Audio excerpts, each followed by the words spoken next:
Yung top load natin tatamaan yung ano, kuryente. Diba? Ang isa pa. Uy.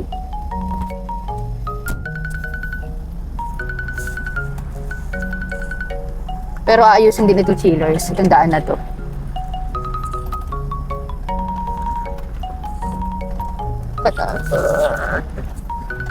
Pero nakapasok naman dito yung mga nagdi-deliver ng materials, kaya kung pasok sila, pasok din kami.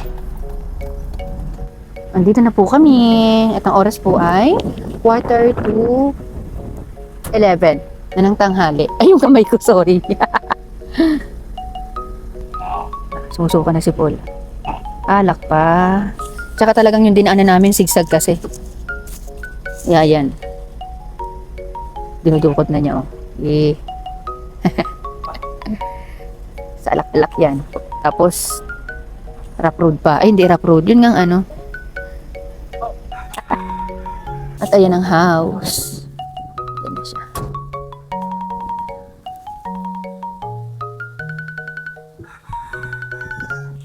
Tabingi kami. Dari ko.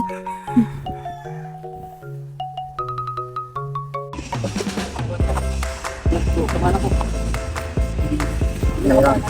Pinahirapan ko yung buhay mo.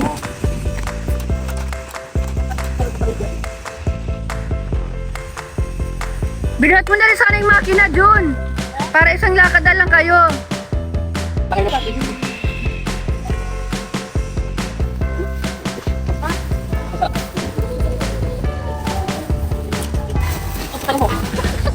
Hindi ka na natulungan, tatawa na ka pa.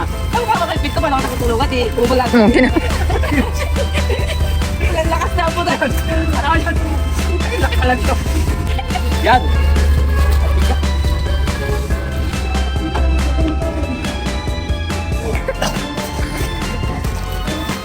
Magkulang pa ngayon, ewan ko na lang.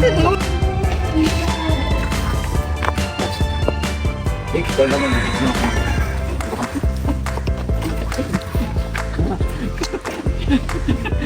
Mautak na mas mautak yung mga utak. Uy!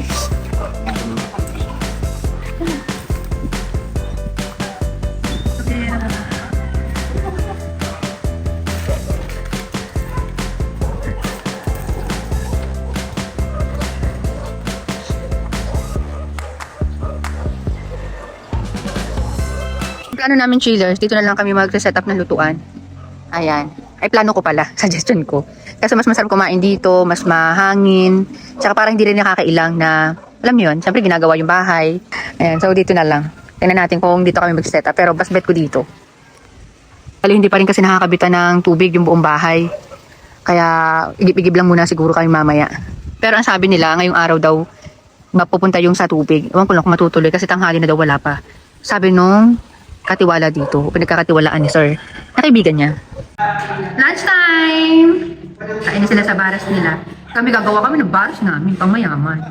Hindi kami makalabas kasi masyadong materik. Kaya magtutulak yung tatlo. Makamot lang yung gulong eh, likod. Yun. Ox na. Tayo ulit tayo. Oo. Oo. Sige. Magas ka sa gulong. Okay. Dali. Okay, na. Thank you. Ano mo para pataas hindi na kailangan? Magkaiba pala yun. Ay! Huwag na. Mamaya na yan. Baka mauntog ako. Ang iniisip ko yung truck, paano to? Ano talaga itong sa taas? Sa taas na talaga yung truck. Mas mahirap yung laki. Oo. Pero naalala mo sa patang. Tsaka yung pagliko dito, hindi obra. Naalala mo sa patang ko sa'yo? Oo. Ayun, mawagin yun. Oo. Tsaka yung pagliko nga. Diba? Kaya yung truck, dito na lang namin dadalhin sa taas. Dito lang siya. Maghahakot-takot na lang kami. Ito nga pala kami ngayon ng labas para bumili ng drum. Kasi nga wala pang linya ng tubig doon. Drum at saka tabo. Yun. Kung ano ba yung pwede namin gamitin, basahan. Wala akong basahan doon. Pero lahat naman yung chillers, lagi ko pong iniiwan kapag umaalis na kami. Yung mga kung ano man yung mabibili ko, salamin. May walis tambo naman doon, so hindi na kailangan. Puprovide po talaga ako kapag kailangan sa site. Kasi nga, wala po dito yung may-ari ng mga bahay ng clients ko. Pinagmerienda ko muna yung mga boys. Binili ko kanina sa 7-Eleven ng ng gardenia at saka palaman. And then, ito nga pala, bumili rin kami ng lutuan na ngayon. Ayan, matagal ko na gusto bumili nito kasi kapag medyo malaki yung project, kailangan namin malaking lutuan. Yung ginagamit kasi namin na maliit, pang lang yun pang 3 persons, ganun. Mahal na din pala nito, 1,800 to. May may laman na.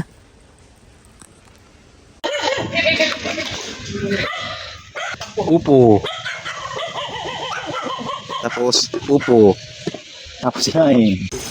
Dinner tayo, chillers. At katatapos lang maligo ng lahat. May tuyo. Tuyo. Ano na lang to, mabilisan na lang naluto. Kasi gabi na, tinamad na kami lumabas. Tsaka sardinas. And, ano yung isa?